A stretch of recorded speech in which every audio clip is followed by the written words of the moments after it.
Pokemon GX in either deck. That means you have to take 6 knockouts to win the game, and that's just not something we're used to anymore. No, it very rarely happens that you need to take the full amount of knockouts to get your 6 prize cards. There's just so many ways to cheat that amount of prize cards nowadays with GX and EX Pokemon, but this is much more of what we were used to, say, 10 years ago. Yeah.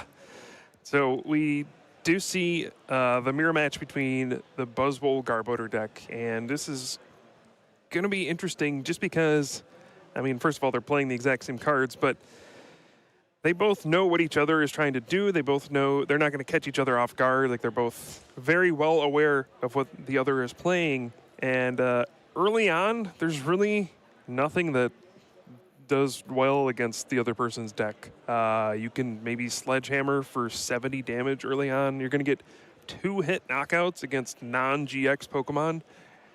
Once we hit that 4 prize threshold, things are going to start to pick up, but it's going to be pretty slow in the early goings of the game, I think. Yeah, this deck is not intended to run up against other non-GX decks. This deck has 4 Shrines of Punishment in it because it is trying to spread so much damage onto those GX and EX Pokemon and then take those quick knockouts with the 1 prize attackers, the Buzzwole and the Trashland Garbodor in this case. But, you know, in a mirror, Shrine of Punishment, useless. There's no point in playing it other than to get it out of your hand to maybe an Abyssal Hand for additional cards because it simply does nothing. Yeah. Actually, it might be somewhat important to be the first one who plays it because you can't play a stadium of the same name. So the first person who plays it gets it out of their hand and then clogs up their opponent's hand. So I think you actually do want to get it down immediately, which it looks like Jack was able to do. Okay. There are a couple field blowers in either player's deck, but you don't really want to be field blowing away a card that does nothing. Yeah. Yeah, unless it lets you play your own to get it out of your hand. There's going to be a lot of weird plays in this matchup, things you wouldn't see usually. But I think the major card in this matchup is going to be that Trashalanche Garbodor. Once there are 4 item cards in the discard pile, Trashalanche can knock out anything in the opponent's deck. Everything is weak to Psychic. So Buzzwole goes down, opposing Garbodor go down. I guess Octillery needs 5 items, but once we get to 4 items, pretty much every attacker goes down to a Trashalanche. So it might just be about who can use Trashalanche the most. Yeah, who can use Trashalanche more effectively, who can get that Garbodor in play faster, and I guess who is forced to use more item cards than their opponent, or to use the threshold of item cards before their opponent. Yeah, like, for example, Jack has only played 1 item card so far, so he's in no danger of Trashalanche, whereas his opponent has played a couple already. And it looks like Jack is going to get the advantage here early on. He finds that Beast Energy and will be able to get a knockout on Remoraid, so he's going to get the first knockout. Maybe setting the pace for Just a like faster game than we were expecting if he can keep up this pressure. Yeah, but just like that, 2 more items go in the discard, so now we're up to 3. 1 more and he's going to be in some trouble. Well, by taking this first knockout, he does sort of allow his opponent to take a knockout with that Garbodor if he's able to then bring up a Buzzwole and get that revenge knockout. And assuming then that Aaron does not have a follow-up Garbodor. So by getting that first knockout, taking that first prize card, he does sort of set himself up in a position where it's okay if that happens. Yeah, it's going to be really, if you can find knockouts, you need to try to get them every turn. It might be the first person who misses ends up losing here. So Jack gets the first knockout, but if he can go Field Blower, discard the Float Stone, and then get the Trashalanche Garbodor with an energy, he can respond with a knockout. It's going to be a very back and forth game, I think. We're going to see just constant knockouts if these players can find exactly what they need. But the first one who misses is going to be at a major disadvantage. The issue there being that their decks are built for disruption of GX decks. So is it going to be possible for them to disrupt each other? Kind of a rough hand there for Aaron. Yeah, 4 energy and Guzma. Well, at least he's got Guzma. He can take a knockout. And he gets to knock out a Trubbish, so that's a pretty big deal. limiting the scale of exactly what Jack can do. Yeah, and now we have two Buzzwole with Beast Energy facing off, but neither can really do enough damage to knock out the other. So if Jack wants to get a knockout here, he'll need to find a Guzma of his own and maybe go after Trubbish. If he can get Diancie Prism Star down, which he just did. He could Guzma take out his opponent's Trubbish and try to keep up in this race. Otherwise, he's just going to have to Sledgehammer for a 2-hit knockout, which feels gross. With that Nest Ball and that Rescue Stretcher, he does have a few item cards in that discard pile now. But important to note, both of these players are only playing 4 possible energy that Garbodor can attack with. 3 Rainbow Energy and 1 Psychic. Yeah, it's pretty low on energy, mostly because your Pokemon only need 1 energy to attack. You're basically only using Sledgehammer and then Trashalanche. If you're lucky enough, you can power up for a swing around, but it doesn't happen very often, which is different than a lot of these other Buzzwole decks that revolve around the non-GX Buzzwole. Most of them have used Beast Ring to try to power up for swing around so that when you get past that Sledgehammer turn, you still have a big attack to use. But this one's all about special energy and uses Trashalanche in lieu of the Beast Ring, basically. We did see Sledgehammer there, and Aaron's going to keep up the Guzma assault here and take out his opponent's Trubbish. So he will go down to 4 prize cards, but that means it is Sledgehammer time. That means that Jack can get the knockout onto Aaron's damaged Buzzwole at the very least. If he has a Guzma available, he can try and take a knockout on one of the Trubbish on the bench. It looks like just has to Cynthia here. He'll certainly get a knockout this turn. Sledgehammer is going to take care of that now that there's exactly 4 prize cards, but Jack knows that the opposite is true. After he takes this prize, then his opponent gets to Sledgehammer right back. So this has been a very interesting game so far. It's still hard to tell who's really winning, especially because we are barely through this game. Both players still have to take several knockouts to come even close to winning. It's a very swingy matchup. Yes. That's for sure, back and forth. Jack playing out as many cards as he can before he uses that Sledgehammer, and that Beast Energy needs to go to the Lost Zone where it belongs. Strong Energy, Rescue Stretcher, Guzma off the top. Yeah, there is a Sycamore in hand, though. Yeah, and importantly, Aaron does find his own Buzzwole along with an energy, so he can simply Sledgehammer for the knockout. And what's with these players, Cora? Beast Energy is a Prism Star card. It goes to the Lost Zone. There we go. There we go. We got it. You just gotta, maybe we need to make another Basics of Pokemon video. This one touching on Prism cards. Yeah. I'm just glad it got resolved. Everything's fine now. All is well. So it looks like now we're past the Sledgehammer zone, and now it's time to transition into the bigger attacks. It does sort of seem like this game works in phases. You cannot dodge the Sledgehammer zone. Yeah. You have to just face it head on and try to get past it. Yeah, and Jack did power up for Swing Around, and thanks to all the strong energy and Diancie Prism Star, he actually doesn't even need to flip for Swing Around at all. And we are tied in prize cards at this point. Aaron is in the lead, but he needs to find Trashalanche Garbodor right now. This is a very crucial turn. He's got a fresh 7 to try and find it. There's the Ultra Ball. All right, so presumably he will be able to grab that out of his deck and keep up the pace here.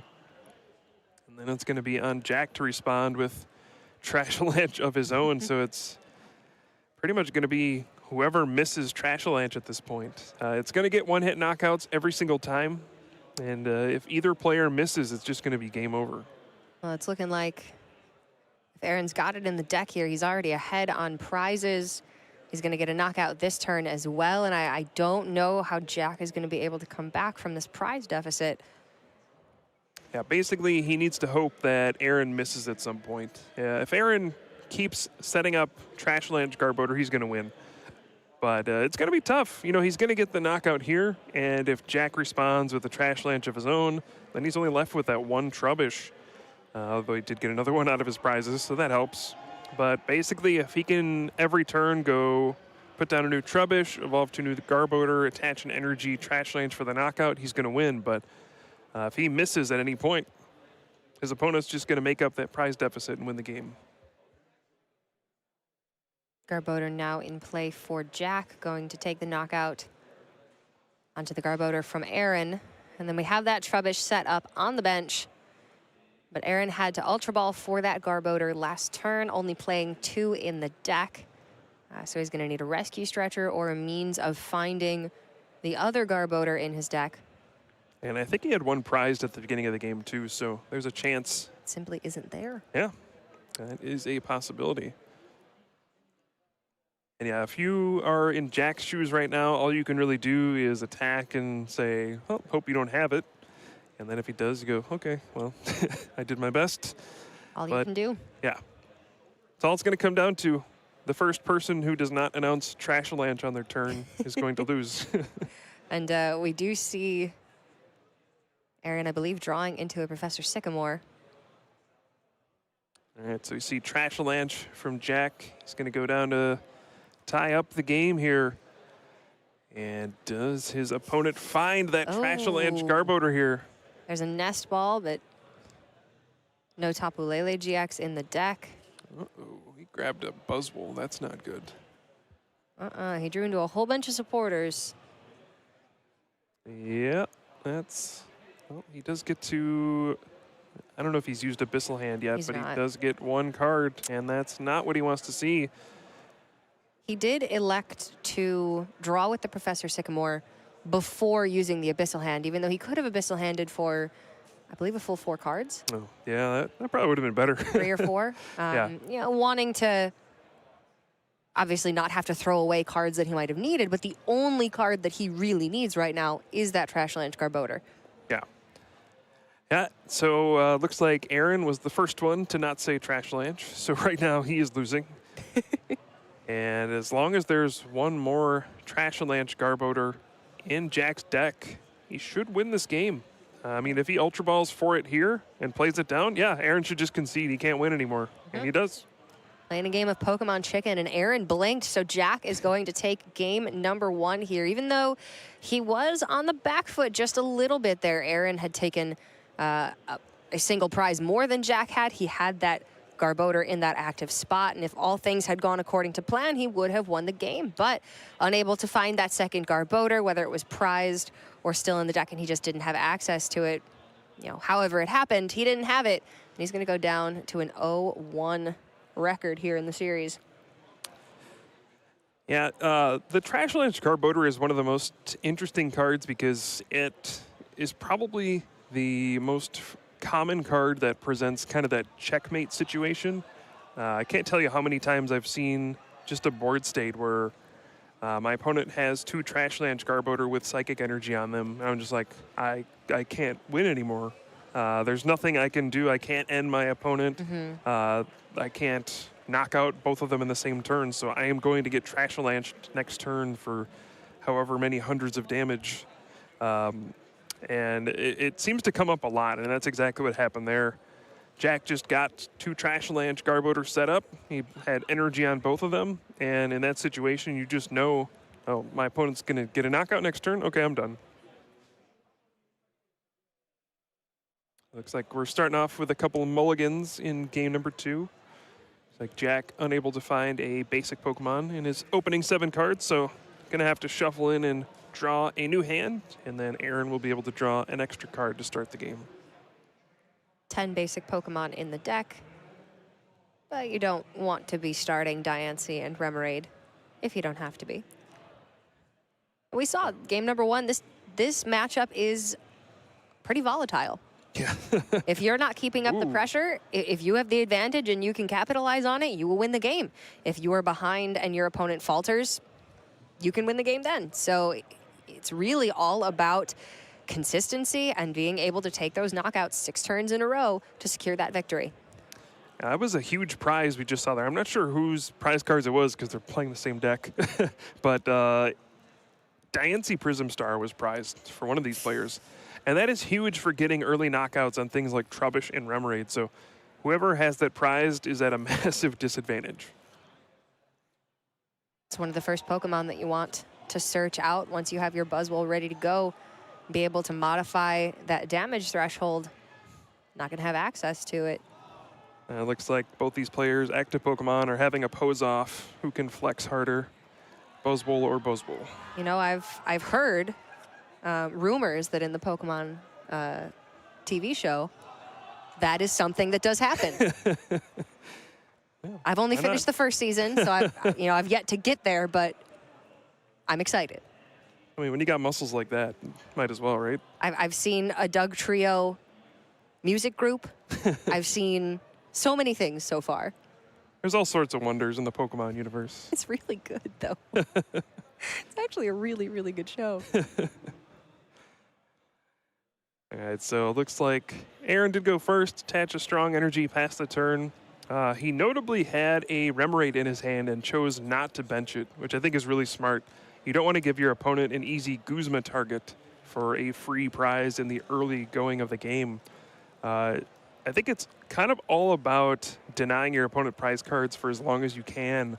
And then once somebody gets to 4 prizes, the floodgates are kind of open and you can do whatever you want. But early on, you should perhaps avoid benching those low HP Pokemon so your opponent doesn't get a free knockout. Just keep it Buzzwole on board until you can until you can get to the point where, you know, your opponent's going to be taking the knockouts no matter what. But Jack says, my plan worked out pretty well game number 1. I did this before. Just going to do it again. So Jack is going to look through his deck, and I don't think there's Diancie Prism Star, so that must be his prize cards.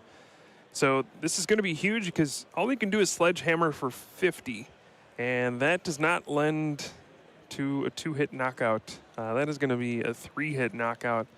I guess he could find strong energy next turn and do an 80 damage Sledgehammer, but that's finding the 1 beast energy in your deck, which is not very likely.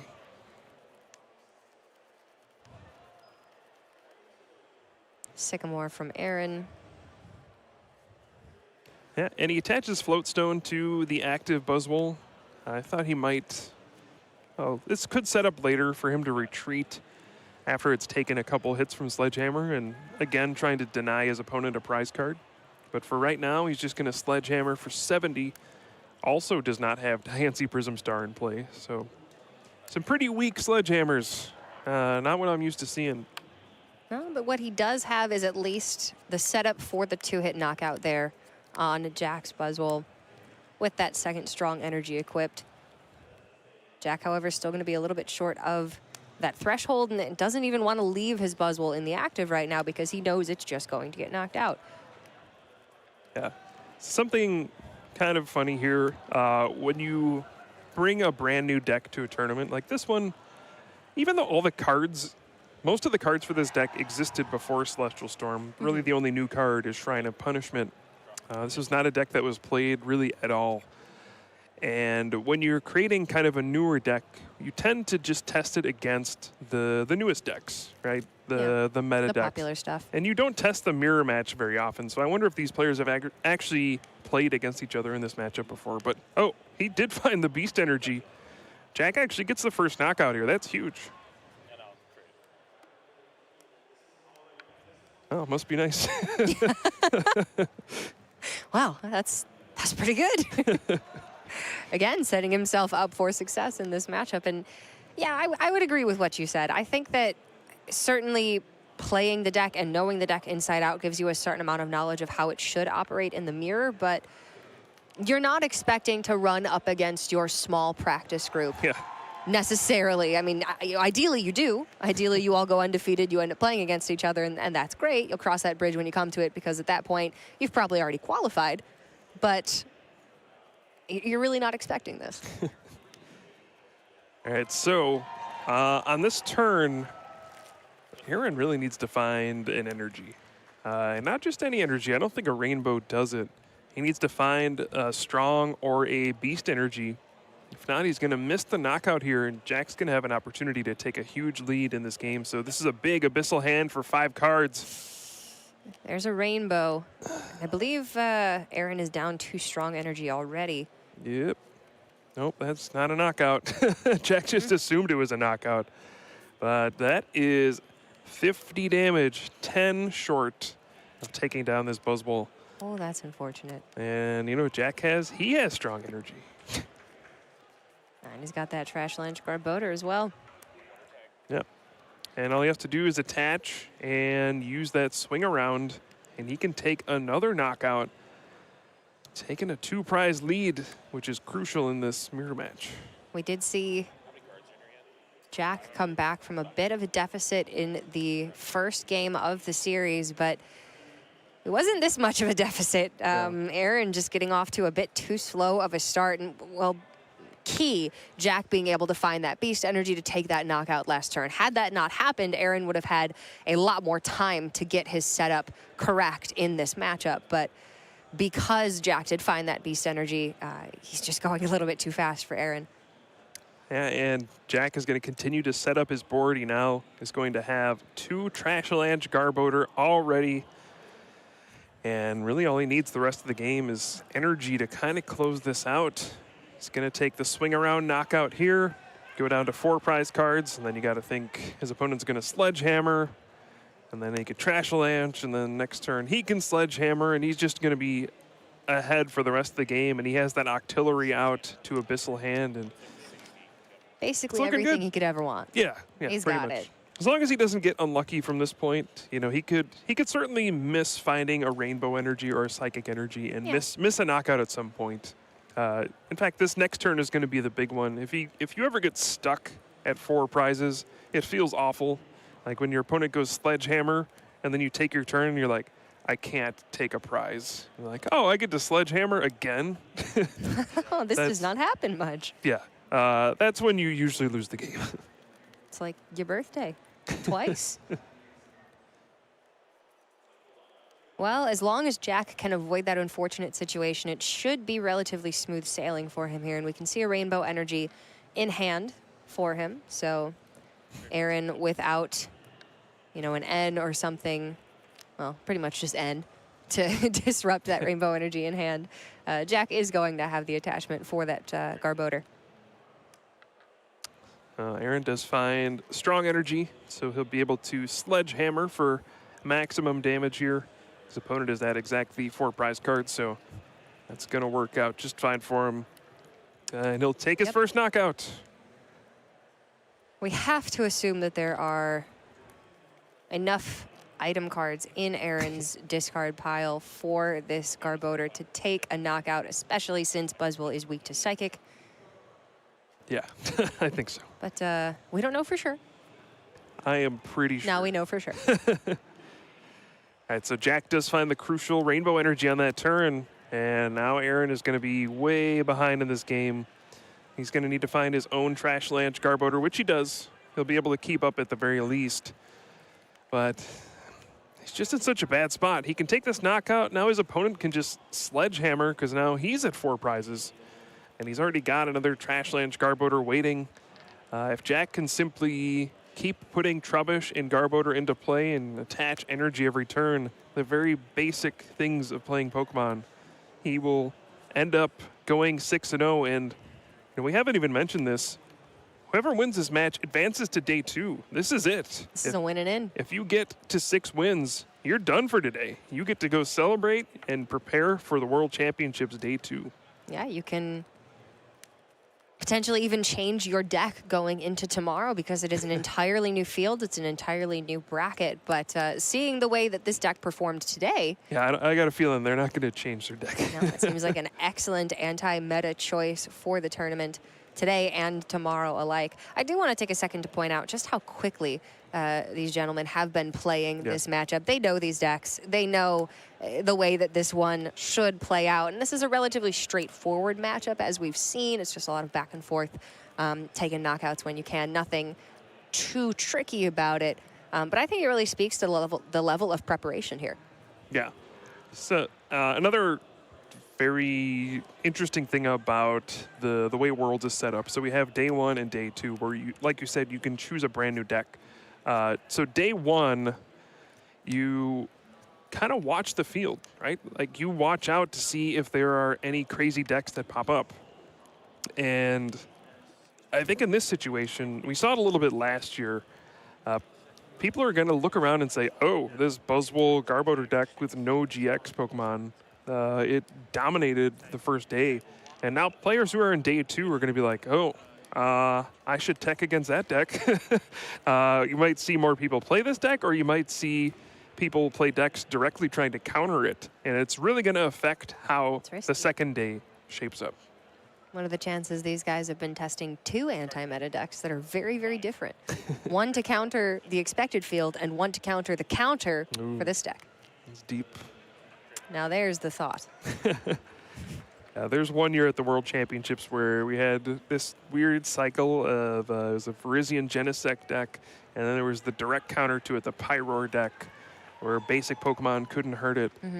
And at the National Championships, the Pyroar deck ended up doing very well. So then heading into the World Championships, everyone's like, oh, I got a tech for the Pyroar deck. And then everybody forgot about the original deck, Virizion Genesect. And so the people who played that deck just crushed everybody else. You're telling me it was a grass, fire, water scenario? Almost, Something yeah. similar. Yeah, Or rock, paper, scissoring. Yeah. It's an RPS situation. Yeah. There's a lot of metagaming going on. All right, so Jack Trash Avalanches yet again goes down to a single prize card. And as long as he can find one more energy, he is going to win and advance to day 2 here at the World Championships. Aaron is going to need to find an N at this point and probably a rescue stretcher to get back his Trash Avalanche Garbodor, and I don't think he has either one of those. If he could take this knockout on the Garbodor and then restrict the amount of cards in hand for Jack, there's a chance that he could come back from this one. Yeah, and you could see Jack cannot believe it.